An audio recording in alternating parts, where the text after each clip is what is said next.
Ja, hier zijn we weer met de volgende gast. Ik ga eens even kijken naar mijn zeer gewaardeerde vriend Fons. Ze lopen niet gewoon naar binnen toe. Nu is een mevrouw hier uit Maasmechelen. Maasmechelen, dat weet iedereen. Toen ook vroeger de salamander. De salamander, die een vriend van mij, Johnny Hoes, zat altijd in de show. Er lag een traantje. Eerst zat er natuurlijk in een angerpijn, toen was het te klein. En toen is naar de salamander gegaan. Ik heb die salamander lekker gezien op TV11. Dat klopt. Optredens met Jimmeke en ja, dat klopt. Dat klopt. Ik heb die wel gezien. Dus nou, stel ik even zelf voor, zal ik zeggen. Stel ik even voor. Goedenavond, ik ben Agnes Stilmans. Ik heb vroeger krantenwinkels gehad in de regio Maasmechelen. En ik dacht nog het te doen voor de lui boven de 55. Misschien nog te honger. En daarmee dacht ik in de Salamander het te gaan doen met artiesten. Daarmee organiseer ik Salamanderfeesten. Zo, en wanneer gaat het eerste feest plaatsvinden? 26 oktober is het eerste feest. We gaan dat doen met Danny Christian, Mieke, Jimmeke natuurlijk, wat me zegt hij gaat presenteren. Davy en Sasha, bekend in België, ik weet niet zo in Nederland. Aïssa en Luc van Meeuwen. Nou, maar de TV11-kijkers kennen een hele hoop van die artiesten. Gelukkig maar, hè? Ja. Ja, en dan ga je ze zo gaan doen in de salamander en dan denk ik bij mezelf zo, dat is toch een heel risico, want ze denken, jarenlang is er niks meer geweest. Klopt, ja. En daarmee wil ik zo eigenlijk, ja, je gaat nu liefde gaan brengen en ik dacht, ja, ik ga dat nu doen met behulp van u natuurlijk, het dan. En ja, ik ga dat proberen de eerste keer en ik hoop dat dat een heel groot succes gaat worden. We hopen dat natuurlijk, hè. Maar je zit dus echt onderneemster, toch? Ja, ja, maar ja, het moet slagen, hè. Dan konden ze kaarten kopen via TV11, die konden ze komen kopen bij Ton. En de inkomen is €25. Maar en die lekker wil komen eten door, dat kan ook. En die moeten dan €40 betalen. Die krijgen een lekkere warme maaltijd. En die krijgen nog een lekker glas wien. Maar een heel programma. Met hoeveel artiesten heb je daar? We hebben er in totaal 8. 8 artiesten. Voor dat geld is natuurlijk niet te veel. Nee, dat vind ik ook. Waar ik eigenlijk om geeft is de salamander nog altijd hetzelfde wie vroeger. Je krijgt toch nog altijd diezelfde sfeerproeven. Dat klopt, inderdaad. Ja, Er is totaal niks aan veranderd. Het is nog altijd met stroeiendagjes en die innametjes met die leuke, gezellige mensen bijeen. Inderdaad. Dan kan je keuveld wieren en gekletst, maar dan kan dan ook fijn gelachen en metgezongen wieren met deze artiesten. Nou, Dit is het evenement. Ja. En op 26 oktober? 26 oktober in de Salamander in Maasmechelen. Heel goed. Veel plezier, veel succes. Voor via 2 gaan er. Ja, fijn. Je bent van harte welkom. Weer gaan vuur aan zitten weer. Ja, dat is goed. Ja, kom bij me. Bedankt. Kom bekijken. Ja, oké. Bedankt. Een en al gezelligheid die het programma heurigtig. De ene komt de artiest aankondigen en de andere gaat weer. Wim komt er nu aan voor ons? Ja, ik heb nu toch wel een ander soort gast. Dus ik heb bij me zitten Gerda Rietjes. Dat schept verwachtingen. En Gerda is al 40 jaar actief in de zorg. Dat is een zware taak, 40 jaar lang actief in de zorg. Het aanhuis, dat is heel bijzonder. Om dat vol te houden, en zoals je ziet, Gerda ziet er nog jong en krachtig goed en die moet nog heel veel langer.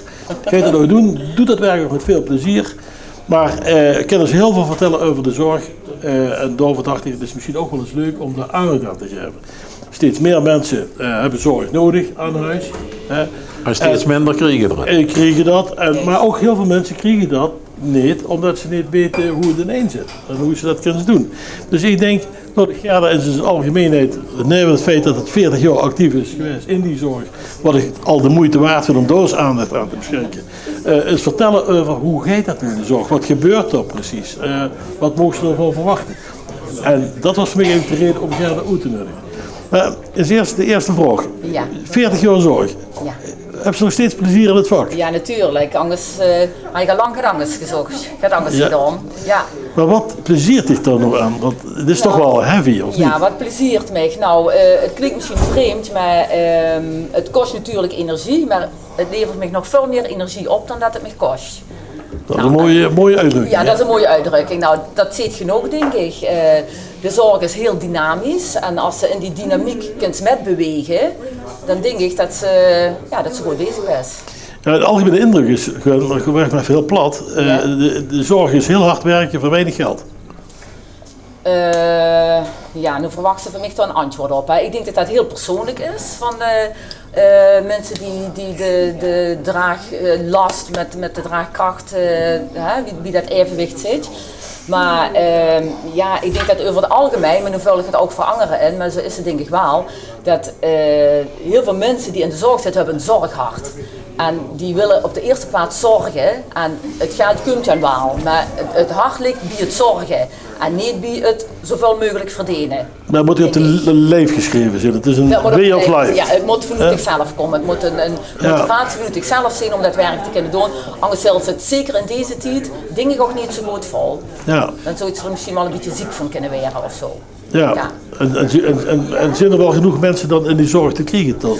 Nee, helaas niet. Op dit moment niet, want we kampen met een enorm zorgtekort. Als je ziet dat even een stapje terug, 40 jaar geleden, of een grote stap terug is dat denk ik wel. Als je dan kijkt, ik zit zelf in de wijk Koningsbos Maria Hoop Zusteren. Nou, we worden 40 jaar geleden, was ons team 2 personen. Mijn collega wijkziekenverzorgende en ik als wijkverpleegkundige. 40 jaar later hebben we een team van 15 personen. Dus dat is enorm uitgebreid. En waar zit die uitbreiding in? Wie je in de zorg begon, als een kijkt naar bijvoorbeeld cliënten in zorg die 2 of 3 keer in de week zorg nodig hadden, en dat was de persoonlijke verzorging. Nu kallen we over een enorme intensiteit toename van zorg. En er zijn heel veel cliënten, de meeste sowieso al dagelijks, en ook heel veel 2 of 3 keer per dag zelfs. En eventueel ook nog wel of niet 's nachts. Komt het ook door, een beetje door de vereenzaming, dat mensen veel meer alleen wonen? Ja, dat wil ik nog niet zo direct zeggen. Ik denk dat een hele grote oorzaak voor te vinden is dat een hele grote verschuiving van zorg vanuit de ziekenhuizen naar de eerste lijn, dus naar de thuiszorg en huisartsenzorg. Dus een enorme verschuiving heeft er plaatsgevonden. Dat betekent ook dat mensen die in een ziekenhuis geopereerd werden bijvoorbeeld veel eerder ontslagen werden dan voorheen. Mensen zijn nog lang niet altijd zelf redzaam als ze ontslagen zijn. En dat betekent dat ze nog ondersteuning van thuiszorg nodig hebben. En ook de huisartsen hebben door met ook een enorme toename van zorg. Vandaar ook dat ze juist dat de huisartsenpraktijken steeds meer uitgerust werden met praktijkondersteuners. Die dus een heel stuk van de werkzaamheden van een huisarts weer kunnen overnemen daarvan. Ja. Om het op die manier ook te kunnen. Maar dan wil ik een van de dingen die ik vandaag echt even met je wil bespreken is.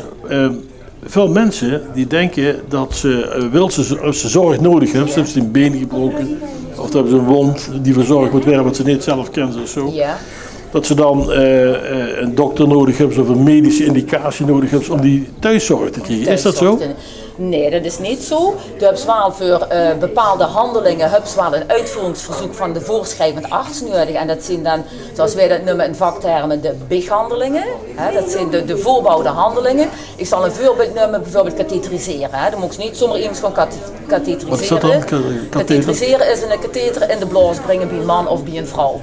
Om welke reden dan ook. Zo'n slangetje in de blaas. Daar heb je een verzoek van een arts voor nodig. Hetzelfde geldt voor intramusculair spuiten of insuline spuiten of bloedsuikers prikken. Daar hebben ze een voorschrift van de arts voor nodig. Maar het feit dat wij dat mogen doen en dat wij dat ook vergoed krijgen, zeg maar, dat duidt sinds een paar jaar duidt die indicatiestelling de wijkverpleegkundige, niveau 5.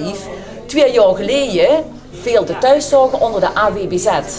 Ja. Nou, wie wij onder de AWBZ vielen. Maar dat wordt toch ingewikkeld, maar heel simpel. Probeer het dus voor de kijker duidelijk te maken. Ton heeft een wond en hij heeft hulp nodig. Ja. Moet er dan naar de arts of moet er dan naar de wijkverpleegkundige en zeggen, weet je wat, kan nemen eens komen helpen een paar dagen. En hoe kan ik dat laten doen? Hoe moet je dat voorzien? Nou, dat kan op verschillende manieren kan die vraag binnenkomen. Die vraag kan van ikzelf binnenkomen naar onze zorgbemiddeling bellen.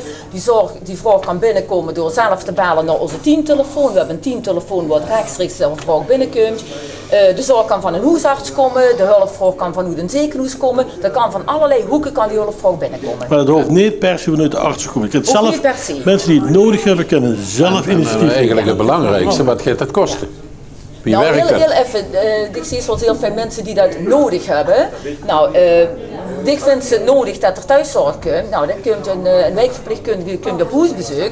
En dan gaan we eerst samen kijken van, goh, wat is er dan nodig? Hè? Wat maakt het dat je het zelf niet meer kunt? Wat heb je nodig om het zelf weer te kunnen? Ja. Hè? Wij zorgen niet voor dich, maar we zorgen dat je het weer zelf kunt. Dat is een hele andere manier van benaderen. Dan gaan we kijken, wat kan die sociale netwerk daarin betekenen? Wat kunnen die doen? En wat blijft dan uiteindelijk voor de professional over?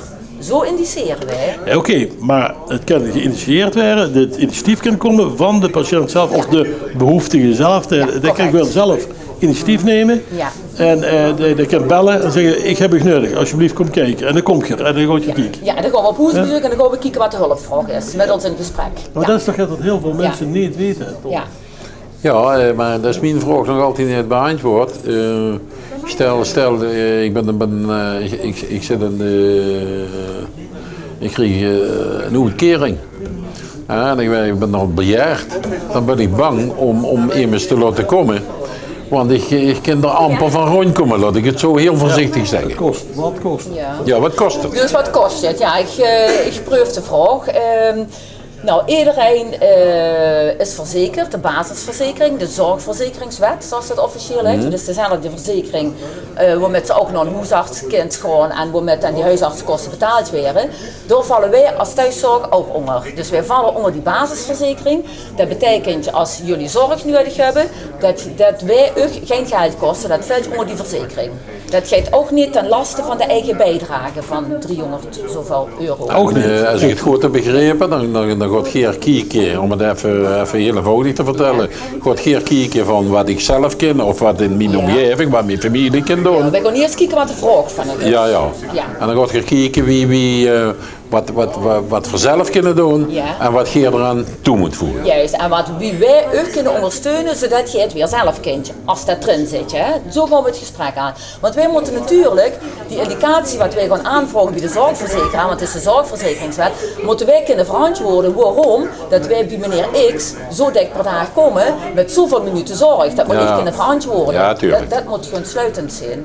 Ja, dat is duidelijk voor mij. Ja. En nu hebben we toch een tekort. Dus ja, zodat er toch een correlatie zit tussen het zorghart en de centen. Want er zijn heel veel jonge mensen die dan hun vak moeten gaan beoefenen. Ja. Die komen dan toch niet opdraven, want die gaan andere dingen doen. En ik heb me niet de indruk trekken dat het op een of andere manier toch ofwel te maken heeft met geld, ofwel met een imagogebrek te maken heeft, de zorg. Ja, daar durf ik niet zo over uit te laten. Ik denk dat er misschien wel aan kan zijn. En natuurlijk ook dat er enerzijds veel meer zorgbehoevende mensen komen omdat de leeftijd ouder wordt. Ja. Maar er zijn minder jongeren, want we zien minder kinderen gemiddeld, dat in vergelijking met mijn generatie nog, die gewoon kunnen werken omdat er gewoon minder kinderen zijn. Maar dan vind ik het leuk dat je hier kunt vertellen. Ik vind het een fantastisch beroep, ik krijg er heel veel voor terug. Ja, zeker weten. Ik zou niet anders willen. Dat is wat ze zei. Hè? Eigenlijk zegt ze tegen mensen, jonge mensen, ga het ook doen, want het is een heel dankbaar beroep. Ja, misschien verdient ze niet wat ze dacht dat ze ging verdienen, maar er is er zoveel voor terug. Juist. Dat is niet dat een het de geld moeite waard is, wat ze daarvoor niet in geld te drukken. Dat vind ik een heel mooi verhaal, dat vind ik heel fijn dat ze dat hier even best komen vertellen. Oké. Dankjewel, veel succes gedaan. en veel plezier. Dankjewel. Dankjewel.